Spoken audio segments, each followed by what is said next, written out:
हमारी माँ ने, हमारे बाप ने, और उन्हें उनके माँ बाप ने, उन्हें उनके पूर्वजों ने, उन्हें उनके पूर्वजों ने, यहाँ तक कि आखिर में हमारे नबी ने ये सिखलाया कि जब तुम कब्रिस्तान जाया करो तो सलाम कर लिया करो। और सलाम कैसे करोगे तुम? अस्सलामु अलैकुम या अहलल कुबूर,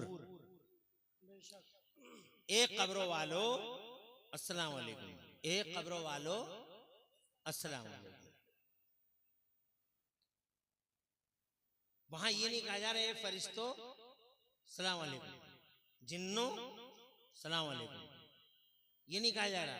क्या कहा जा रहा? कब्रों वालों सलाम वालेकुम। अब आप किसी भी मौलवी के पास चले जाओ, उनसे ये पूछो कि सलाम कहाँ किया जाए, तो वो जवाब देंगे सलाम वहां किया जाए जहां से सलाम का जवाब मिलने की उम्मीद हो। बेशक बेशक। और जहां से सलाम का जवाब मिलने की उम्मीद ना हो वहां सलाम ना किया जाए। बात खत्म हो गई। इसका मतलब सीधा ये हो गया कि अगर कोई पागल आदमी है तो उसे आप सलाम ना करें, जवाब नहीं मिलेगा, पागल है वो तो। और अगर कोई नशे में है सलाम ना करें, जवाब नहीं मिलेगा। कोई आदमी नमाज का इंतजार कर रहा है, सलाम ना करें, जवाब नहीं मिलेगा। कोई आदमी अजान पढ़ रहा, आदमी तो उधर अजान पढ़ रहा और आप गए मस्जिद में और हुजरे में जाकर सलाम वालेकुम, सलाम ना करें, क्योंकि वहां से जवाब मिलने की उम्मीद नहीं। या हम और तुम एक काम और करते हैं, जब मस्जिदों में जाते हैं तो दाखिल होते ही सलाम करते हैं अस्सलाम वालेकुम, वहां कोई भी नहीं होता तो भी करते हैं। वो हम फरिश्तों को करते हैं। बेशक बेशक। सुभान अल्लाह। सुभान अल्लाह सुभान। वो किसे करते हैं हम? फरिश्तों। वहां तो कोई भी नहीं, जैसे मस्जिद के दरवाजे में दाखिल हुए अस्सलाम वालेकुम, फिर बाद में गए, तो किसे किया आपने? फरिश्तों को किया, जवाब मिला। यहां तक के आप किसी खाली घर में भी अगर जा रहे हैं तो हजरत इमाम गजाली अलैहि रहमा ये लिखते हैं कि जब किसी खाली घर में भी पहुंचो तो आप सलाम करो कि हर मोमिन के घर में मुस्तफा जिंद सलामत, सुभान अल्लाह सुभान अल्लाह, हुजूर मौजूद है। बहुत अच्छा। जोर से सुभान अल्लाह कहिए। तो वहां भी जवाब मिल गया। अब सवाल ये है यहाँ कि अगर ये मज़ारों वाले, कब्रों वाले अगर खत्म हो गए होते तो फिर इन्हें सलाम क्यों करवाया जा रहा? तो सलाम, अब दो तरह के लोग हैं, एक तो वो जो हमसे सलाम करवा रहे हैं और एक वो जो ये कह रहे हैं कि ये किसी लायक ना है। तो अब इनकी माने या जो सलाम करवा रहे हैं उनकी माने? अब इसका मतलब समझ में आ गया कि जो कब्रों में जो लोग हैं इन्हें सलाम करो क्योंकि ये जवाब तुम्हें देंगे। सुभान अल्लाह। इसका मतलब वो मरे जरूर हैं मगर खत्म नहीं हुए। दुनिया बदली है, ट्रांसफर हुआ है, इधर से उधर हुए हैं, शिफ्टिंग हुई है जनाब वाला। यहाँ का लिबास उतार दिया, वहां का लिबास पहन लिया। सुभान अल्लाह। कुछ समझ में आ गई बात? खत्म नहीं हुए।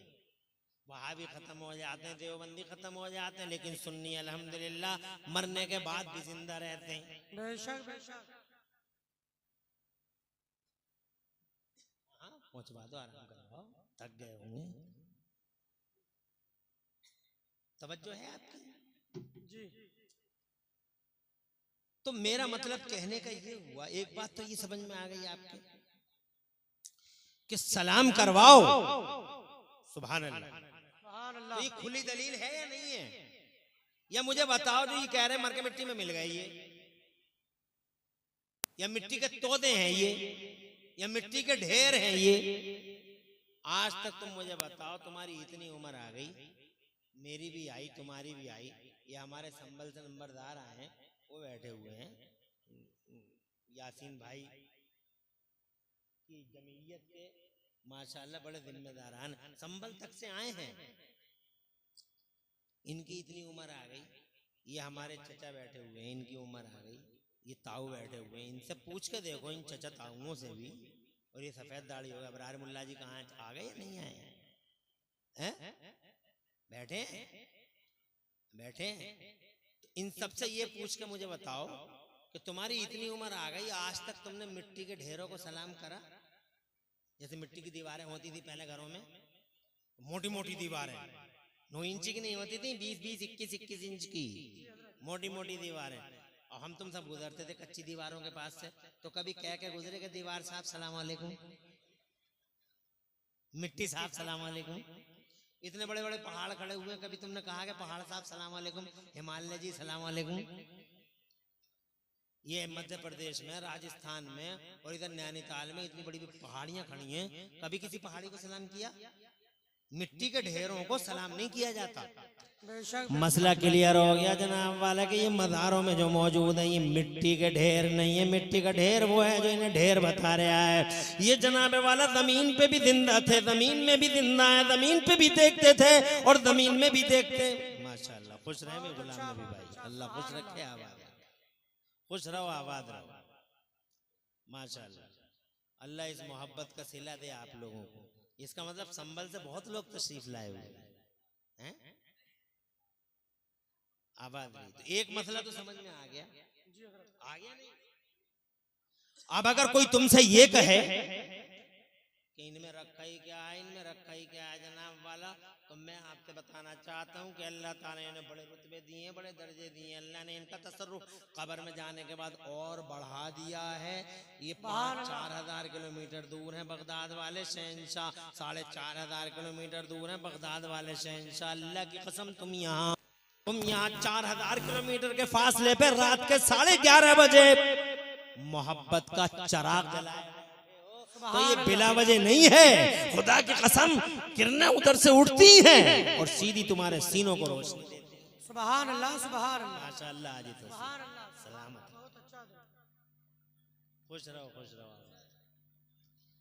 तो एक बात तो वो हो गई। अब दूसरी बात ये आ गई कि 4,000 किलोमीटर से, यार ये बात समझ में नहीं आई, 4,000 किलोमीटर से कितना है बगदाद यहाँ से? है? और ज्यादा ही होगा। बगदाद डाल के देख लो ना मैप पे, तो पता चल जाएगा तुम्हें बगदाद कितना किलोमीटर है। अब सवाल ये है कि इतनी दूर बगदाद है, और ये देखिए आप, बगदाद है, इतनी दूर बगदाद है, और वहां हम यहाँ पुकार रहे हैं, तो कैसे मतलब ये है कि पता लग जाएगा कि साहब अल्लाह हुजूर के सदक़े प्यारे नबी के वसीले से तुम सबको गौसे आदम का फैज़ान अता फरमाए। ये देखिए पूरा जो है 4,000 किलोमीटर के आसपास है, 37 दिन लगेंगे जाते जाते मोटरसाइकिल से, हैं?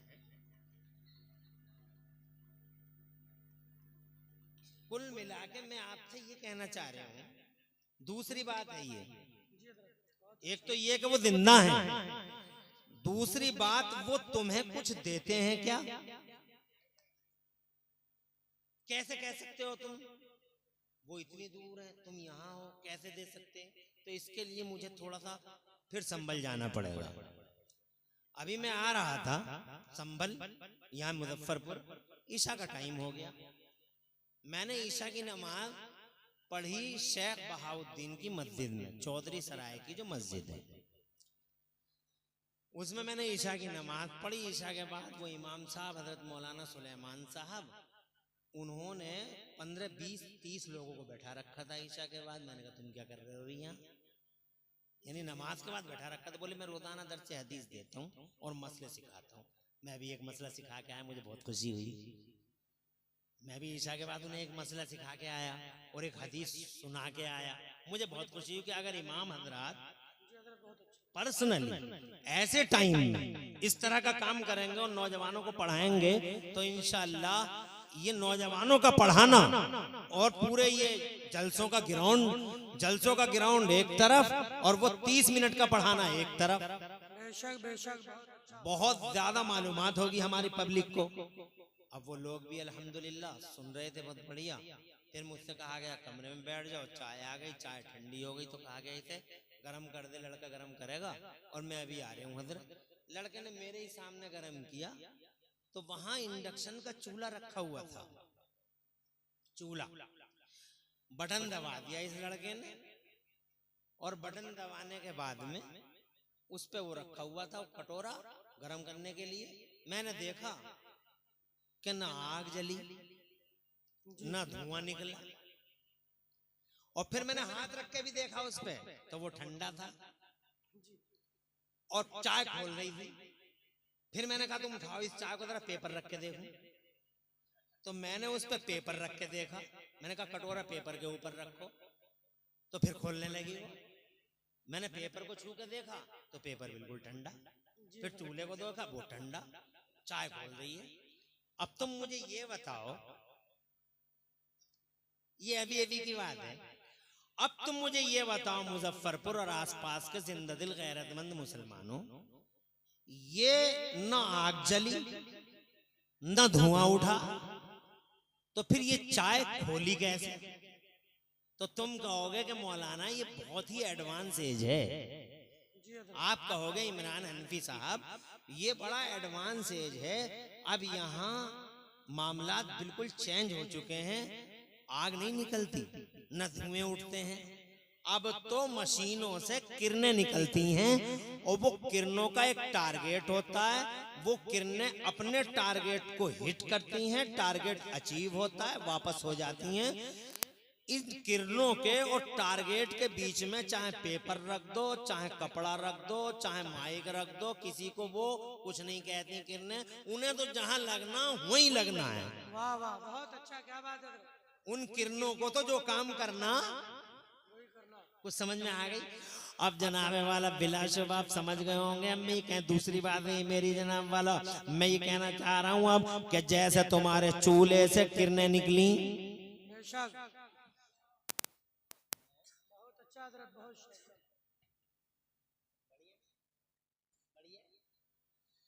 अच्छा साजिद भाई कह रहे हैं बात तो पते की है, मगर अभी कोई और बात ऐसी बताओ जो बिल्कुल समझ में आ जाए, क्लियर हो जाए। कैसे क्लियर बताऊं? ऐसे बताए देता हूं, देखो तुम्हें खांसी हो गई, अल्लाह ना करे किसी को हो जाए, हमारे अब्बा को हो रही है खांसी, अल्लाह हुजूर के सबको दूर कर दे और शिफा अता फरमा। और जो भी बीमारी हो जिक्र गौसे आदम की बरकत से अल्लाह सब बीमारियों, माशाअल्लाह, अरे सुभान अल्लाह, क्या बात, क्या खुले करवाने आए थे क्या? हाजी तौसीफ तुम्हें अल्लाह ताला रोशन कल अता फरमा और आलिमों से मोहब्बत का सिला था, बहुत मोहब्बत करते हैं। मैं जब भी यहाँ से गुजरता हूँ तो बगैर मुजफ्फरपुर के गुजरता नहीं हूँ मैं, और बहुत मोहब्बत मिलती है अल्हम्दुलिल्लाह, और आज भी मिल रही है, इंशाअल्लाह ऐसे ही मिलती रहेगी। अब मेरी बात गौर से सुनो, अब मैं तकरीर करने जा रहा हूँ। एक बात तो मैंने समझा ली, अब दूसरी बात समझाता हूँ। एक तो तुमने इंडक्शन चूल्हा देख लिया, और एक ये जनाब वाला ताऊ को हो गई खांसी, ताऊ से कहा गया कि जाओ चेकअप कराओ, जाओ संभल पहुंच गए जनाब वाला, ये बहजोई पहुंच गए चेकअप कराने के लिए। डॉक्टर ने कहा कि चप्पल उतार दो, अंदर चलो, चप्पल उतार दिए, अंदर गए तो जनाब वाला एक बड़ा सा हॉल है, उस हॉल में एक उधर की दीवार है, उस दीवार के पास में एक प्लेट रखी हुई है, वहाँ एक स्टैंड है, और इस दीवार के पास में एक मशीन रखी हुई है, वहाँ एक साहब बैठे हुए मशीन होल्डर, वो उन्हें ले गए जाते हैं ताऊ को उस दीवार के पास में, और जाकर कहते हैं ताऊ थोड़ी रख लो ऊपर को, और परेड लगा दी सीने से, और बोले ऐसे ही खड़े रहियो, जब मैं कहूँ सांस रोकने को तो एकदम रोक लियो। ये पहुंच गए मशीन होल्डर, और जाने के बाद में जैसे ही उसने बटन ऑन किया, बोले ताऊ सांस रोको, ताऊ ने रोक ली, और जैसे ही जनाब वाला ताऊ ने सांस रोकी, एक नूर का तड़का हुआ, एक रोशनी फूटी, एक खट सी आवाज आई, और पता चला, फिर बोला कि आप हट जाइए, आपका चेकअप हो गया है। 1 घंटे के बाद रिपोर्ट आई, रिपोर्ट में कहा गया कि टीबी नहीं है, खांसी है, ठीक हो जाओगे, किसी हकीम से ले लेना दवाई वगैरह। और ताऊ खुश खुश अपने घर को आ गए, 500 रुपए लुढ़का के। ये हो गया चेक। अब मैं पूछता हूं ताऊ, आपने जो ये खांसी का चेकअप कराया था, ये सीना तो बिल्कुल बंद था, कोई दरवाजा दिखाई नहीं दिया, मुझे ये तो बताओ कि इस सीने के अंदर उतरा कौन था, ये पता लगाने के लिए कि खांसी है या टीबी है। कोई लड़का अंदर गया था, किसी ने, डॉक्टर ने अपना हाथ डाला था, या कोई पाइप किया था जनाब वाला जो आपके हलक के द्वारा आपके सीने में गया हो, तो जनाब आप कहेंगे ना पाइप गया था, ना जनाब मशीन होल्डर ने अपना हाथ अंदर रखा था, ना मेडिकल ने, ना मेडिकल के किसी सूरमा ने, ना कोई जनाब वाला, ना कोई MBBS, ना कोई MD, ना कोई सर्जन उतरा था था, ना कोई फिजिशियन उतरा था, बल्कि वो जो मशीन रखी हुई थी दूर दराज, वो मशीन, उस मशीन से बटन दबाते ही कुछ किरणें निकली थी और उन किरणों का टारगेट मेरा सीना था, मेरा पेट भी वहीं था, पेट से कोई मतलब नहीं था, मेरा बाजू भी वहीं था, कोई मतलब नहीं था, मेरा चेहरा भी वहीं था, इस चेहरे से उन किरणों का कोई मतलब नहीं था। वो किरणें तो निकली ही, टारगेट सेट करके था, उनका टारगेट था बस ताऊ का सीना, और जनाबे वाला वो किरणें आई और पूरे सीने को रोशन करके किरणों ने देख लिया कि कहां कहां फसाद है इस सीने के अंदर और फेफड़ों के अंदर कहां कहां दिक्कत आ रही है। हजरात मोहतरम ये दो बातें समझ गए। साजिद भाई आप कह रहे थे और क्लियर कर दो, तो और क्लियर हो गई, और अगर आप कहोगे साजिद भाई तो और क्लियर कर दूंगा, मगर टाइम ज्यादा लग जाएगा, इसलिए अर्ज करना चाहता हूँ इन्हीं दोनों बातों को समझ लो। कहना ये चाहता हूँ जैसे चूल्हे से किरणें निकलती हैं टारगेट सेट करके, जैसे जनाब इस मशीन से किरणें निकलती हैं सीने को टारगेट बना के, इसी तरीके से वो लोगों इस मादी दुनिया में जब तुम वो किरणें जनाबे वाला ही एक्टिव होती हैं, जैसे इस मादी दुनिया में किरणें होती हैं, ऐसे ही लोगों नूर और रूह की दुनिया में, रूहानी दुनिया में भी कुछ किरणें होती हैं जो अल्लाह वालों के मदारों से निकलती हैं। और जैसे तुम्हारी दुनिया की किरणों के टारगेट सेट होते हैं, वैसे ही मदारों से निकलने वाली किरणों के भी टारगेट सेट होते हैं। अल्लाह की कसम ये किरणें बगदाद के गौसे आदम के मदार से निकलती हैं, अजमेर के गरीब नवाज के मदार से निकलती हैं, निजामुद्दीन औलिया, अलाउद्दीन, ताजुद्दीन, अमीदुद्दीन, मजीदुद्दीन, फजलुल्लाह, फिशा जमालुल्लाह, और ये अमरोहा के शाह विलायत जनाबे वाला ये बदायूं के छोटे बड़े सरकार, खुदा की कसम ये मखदूमे की चौचा शरीफ, सुभान अल्लाह सुभान अल्लाह, ये बरेली वाले आला हजरत सरकार, मेरे मुफ्ती आदम आका, मेरे हुज्जतुल इस्लाम जनाबे वाला, ये ताज शरीयत, खुदा की कसम ये संभल में एक अल्लाह वाला रहता है, जाके देख लो हुजूर किबला काबा अल्लामा ज़मान उस्तादुल उलमा मुफ्ती मोहम्मद हुसैन संभली, सुभान अल्लाह सुभान अल्लाह, आज भी उनकी कब्र से खुशबू फूटती है, सुभान अल्लाह जोर से कहो सुभान अल्लाह। अरे जाके देख लो मदार कच्चा है, कब्रे पाक है ये नाम वाला, ये कब्रे पाक जाके देख लो, खुद ही महसूस कर लोगे कि खुशबू ऐसी खुशबू फूटती है, अल्हम्दुलिल्लाह तो खुशबू तो तुम्हें महसूस हो गई, मगर किरणें दिखाई नहीं देती। जी जी बेशक, किरणें दिखाई, नसीब रोशन हो बेटा, खुश रहे मेरे लाल, तवज्जो है आपकी। तो जैसे इस मादी दुनिया, इसका इको कम कर दिया और आवाज थोड़ी बढ़ाओ, हाँ माइक इनका बहुत अच्छा होता है, कई जगह जलसों में इस माइक पे मैंने तकरीर की है, 50 दफे करिए, अल्हम्दुलिल्लाह जवाब नहीं साहब, मोहब्बत से लगाते हैं और मोहब्बत से सेट करते हैं। बैठे रहो साहब, कोई जाते नहीं रहा। अभी बातें हो गई दो, जैसे एक तो ये हो गई कि जिंदा है, दूसरी ये हो गई कि जनाब वाला जैसे तुम्हारी किरणें निकलती हैं, वैसे उन मदारों से किरणें निकलती हैं, और किरणों के लिए लाखों दीवारें आ जाएं बीच में, कोई माना नहीं रखती जनाब वाला, लाखों पहाड़ आ जाएं बीच में, कोई माना नहीं रखती। सूरज कहाँ है, वो किरणें जनाबे वाला मिनटों सेकंडों में कहाँ आ जाती हैं। अल्लाह अकबर, ऐसे ही किरणें होती हैं, नूर के तड़के होते हैं, और ये नूर के तड़के जब बगदाद के गौसे आदम के मदार से निकलते हैं तो रास्ते में समंदर आ जाएं, नदियां आ जाएं, और हजारों मुजफ्फरपुर आ जाएं, लाखों मुरादाबाद आ जाएं, करोड़ों संभल आ जाएं, कोई मतलब नहीं है। एक गौसे आदम का गुलाम मुजफ्फरपुर के चौराहे पे खड़ा है, रात के 1:30 बजे, रात के 2 बजे वो जनाबे वाला पुकारता है, मेरे बगदाद के शहंशाह मेरी मदद करो। खुदा की कसम जैसे ही इसने उनको दावत दी, स्विच ऑन हुआ रूहानी दुनिया का, अल्लाह की कसम किरणें निकली, और मिनटों सेकंडों में 4000 किलोमीटर क्या चीज होता है नूर की किरणों के लिए, 5000 किलोमीटर रूहानी किरणों के लिए क्या चीज होती है। मगर सवाल ये पैदा होता है, ये किरणें वहां हैं या नहीं है। वाह वाह सुभान अल्लाह, बहुत अच्छा बहुत अच्छा, सुभान अल्लाह। अरे है भी कुछ ऐसे जी, अल्लाह जज़ाए। तीसरी बात, 2 बातें मुकम्मल हो गई, बेशक बेशक, घबरा तो नहीं रहे हो, बात समझ में आनी चाहिए। तकरीर वो जो दिल से निकले दिल में उतरे, बेशक। ये 2 बातें तो तुम्हारी समझ में आ गई। अब तीसरी बात ये है कि वो नूर की दुनिया में किरणें हैं भी या ऐसे ही फॉल्स बक रहे हैं मौलाना साहब।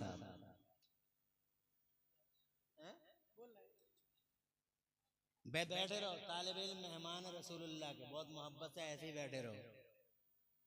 तालिब इल्मों से मुझे बहुत मोहब्बत है। इनके पैरों के नीचे फरिश्ते अपने पर बिछाते हैं। असर के बाद मैं अभी कहीं जा रहा था, मैंने 6 तालिब इल्म देखे, पहले 3 आए फिर 3 आए, मैंने सबको पैसे दिए, 6 को पैसे दिए मैंने। भागो समोसे खा के जाओ, दूध पी के जाओ और मुझे दुआ कर दियो।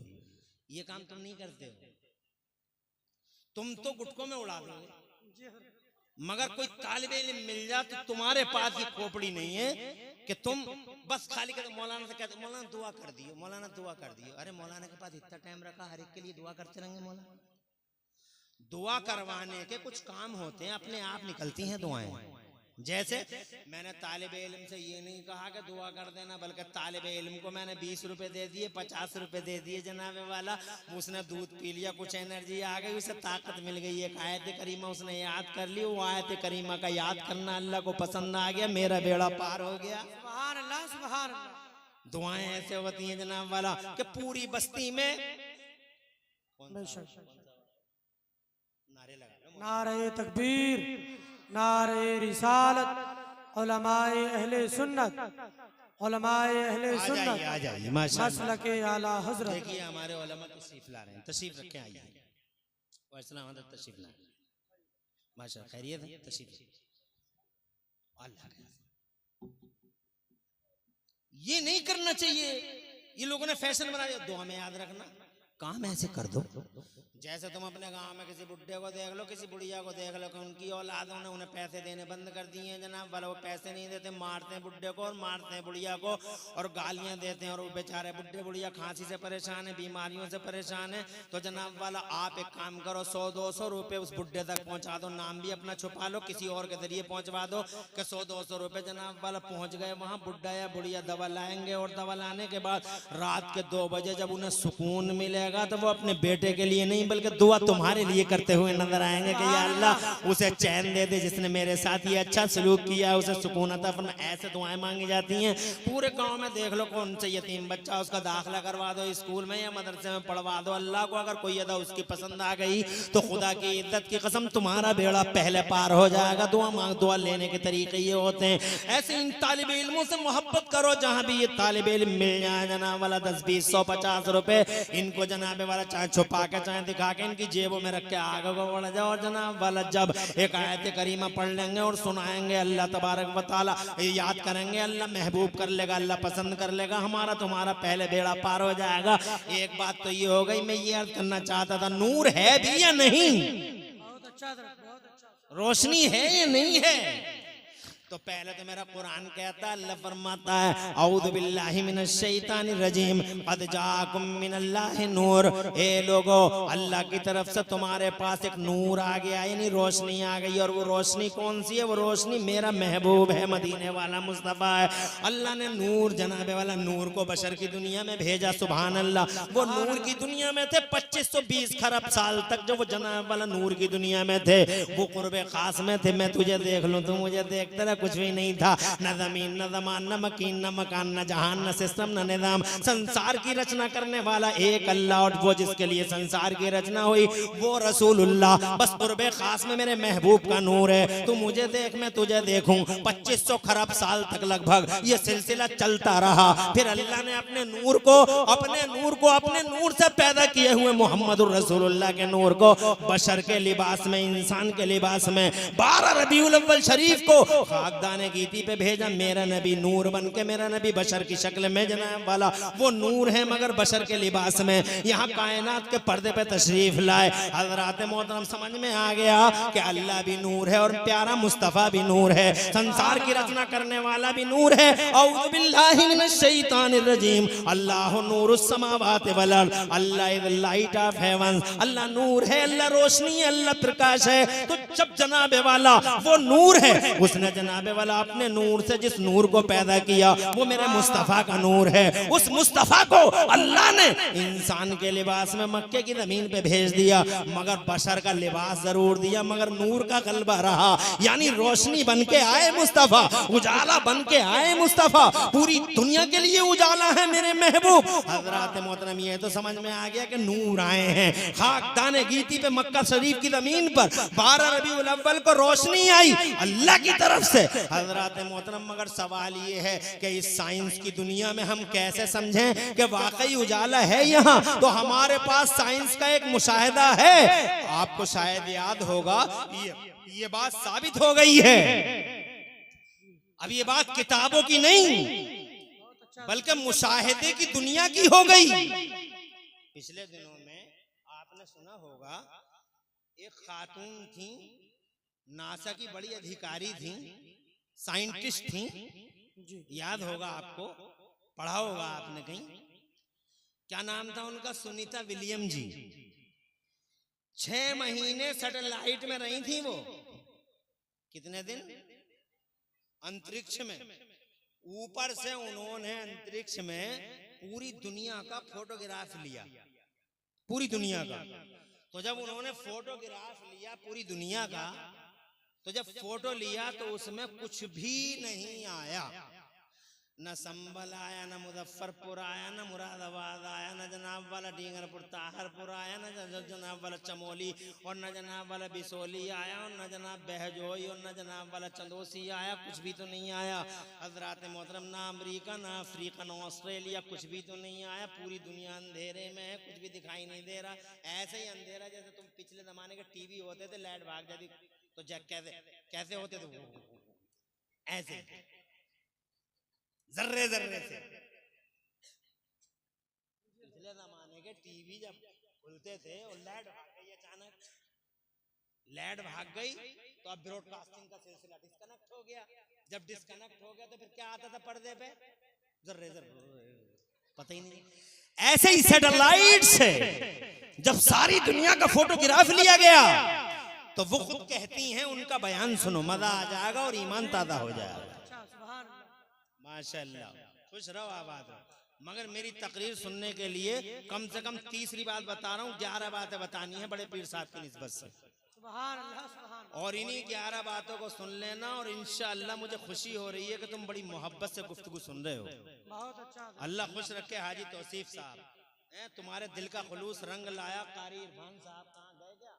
अच्छा हाँ, वो जलसा कराने वाले की भी बड़ी जिम्मेदारी होती है। बेचारे की टांगे जो हैं कभी इधर कभी उधर, कभी इधर कभी उधर, सुकून से बैठने को नहीं मिलता है।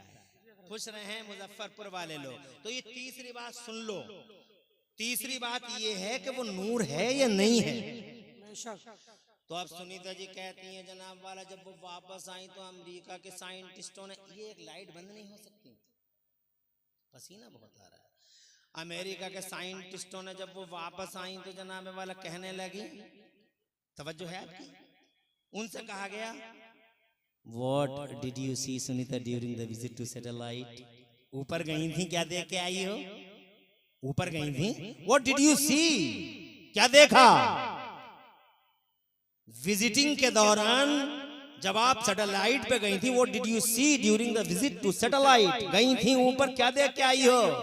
तो कहती हैं, If I express what I witnessed, you can't believe it. जो हम देख के आ रहे हैं अगर बयान कर दें बर्दाश्त नहीं कर पाओगे। कहा कुछ तो बता दो। तो कहने नहीं, क्लोज द डोर्स, दरवाजे बंद कर लो। दरवाजे इसलिए बंद करवा रही होंगी ताकि बात फैल ना जाए। मगर अकल के पुजारियों को कौन समझाए कि खुशबू तो खुशबू है। बेशक बेशक। खुशबू को फैलने से रोकने के लिए दुनिया में आज तक कोई दीवार नहीं बनी, और खुशबू का गला काटने के लिए दुनिया में आज तक कोई तलवार नहीं बनी। बेशक बेशक। खुशबू खुशबू है, जैसे हमारा इस्लाम खुशबू है। सुभान अल्लाह सुभान अल्लाह। इस्लाम को रोकने के लिए भी कितनी कोशिशें होती हैं। जमाने में 1400 साल बीत गए, हमने तो हिस्ट्री के फड़फड़ाते पन्नों में यही देखा, हमेशा यही देखा कि अब रोको तब रोको, अब रोको तब रोको, इस्लाम को रोको, इस्लाम को रोको, इस्लाम को रोको, इस्लाम को रोको, दीन को रोको, दीन को रोको। मगर खुदा की इज्जत की कसम पूरी दुनिया की 1400 साल की हिस्ट्री गवाह है। निकाली सैकड़ों नहरें के पानी कुछ तो कम होगा, निकाली सैकड़ों नहरें के पानी कुछ तो कम होगा, मगर फिर भी मेरे दरिया की तुगयानी नहीं जाती। इस्लाम तेजी से हर दौर में फैलता ही चला जाता है, हर दौर में फैलता है। और इसकी वजह यह है कि खुदा की कसम इस जमीन के पर्दे पे अगर कोई सच्चा मजहब है तो वो मजहब इस्लाम है। अगर कोई हक्कान, अगर कोई हक है, हक मजहब है तो वो मजहब हक मजहब इस्लाम है। इसलिए जनाबे वाला हक्कानियत की वजह से पूरी दुनिया के पर्दे पे इस्लाम अल्हम्दुलिल्लाह बड़ी तेजी के साथ हर दौर में फैलता रहा है। देखो क्या नबी पाक साहिब मक्का मदीना में है, क्या उस वक्त इस्लाम को ना रोका? उस वक्त तो औरतें दानियां थी जनाबे वाला, अबू जहल की पूरी कंपनी मुस्तफ़ा जान रहमत का ऐसा पीछा कर रही थी, ऐसा पीछा कर रही थी, अल्लाह अपनी पनाह में रखे। मगर क्या हुआ? हशर क्या हुआ? हजरत मोहतरम मेरा दीन मक्के से निकल गया, मदीने में पहुंच गया, मदीने से निकला तो जनाब पूरे अरब पे, पूरे अरब में छा गया, अरब से निकला तो पूरे अजम में छा गया। और 1400 साल के अंदर पूरी दुनिया में जनाबे वाला इस मजहब मुहज्जम के परचम लहराए जाने लगे। ये अल्लाह तबारक व तआला है, खुदा की कसम। जो अल्लाह खुद फरमाता हुवल्लज़ी अरसल रसूलहु बिल हुदा व दीनिल हक़ लियुज़हिरहु अला दीन कुल्लिही। हज़रत मोहतरम एक जगह अल्लाह फरमाता युरीदून लियुत्फ़िउ नूरल्लाहि बिअफ़वाहिहिम वल्लाहु मुतिम्मु नूरिही वलौ करिहल काफ़िरून। ए मेरे महबूब, अगर ज़माने के इन लोगों ने, कुफ्र के इन सूरमाओं ने अगर ये तय कर लिया है कि हम अल्लाह के नूर को अपनी फूंकों से बुझा देंगे, तो अल्लाह फरमाता हमने ये तय कर लिया है कि हम अपने नूर को पूरा करके दिखा देंगे, अपने नूर को पूरा करके दिखा देंगे। नूर खुदा है, कुफ्र की हरकत पे खंदन, फूंकों से ये चराग बुझाया न जाएगा। 1400 साल की हिस्ट्री में इस्लाम को बहुत रोका गया, मगर खुदा की कसम किसी दौर में भी न दीन रुक सका, न दीन वाले रुक सके, और अल्लाह हिमायत में रहा है आज तक, कलमा पढ़ने वालों की हिमायत में। और आज भी अल्हम्दुलिल्लाह खुदावंद कुद्दूस की ताईद गैबी तुम्हारे साथ है। हर वक्त अल्लाह तुम्हें बचाता, अल्लाह तुम्हारी हिफाजत करता है, चाहे तुम उसकी नाफरमानी भी करते हो। अफसोस है इस बात पे कि हम फिर भी नाफरमानी करते हैं, मगर जगह जगह अल्लाह अज़्ज़ा व जल्ला तुम्हें बचाता है, तुम्हारी हिफाजत करता है, तुम्हारा तहफ़्फ़ुज़ करता है, तुम्हें प्रोटेक्शन देता है। और इस दुनिया में तुम्हारा है ही कौन अल्लाह के सिवा? बहुत अच्छा, सुभान अल्लाह। शान से जीते हो जनाबे वाला अल्लाह की रहमत की वजह से और मुस्तफ़ा जान रहमत की इज्जत की वजह से। ये मुस्तफ़ा जान रहमत की इज्जत है, उनका नामूस है। खुदा की कसम अल्लाह हर वक्त उसकी रहमत तुम्हारे साथ खड़ी है।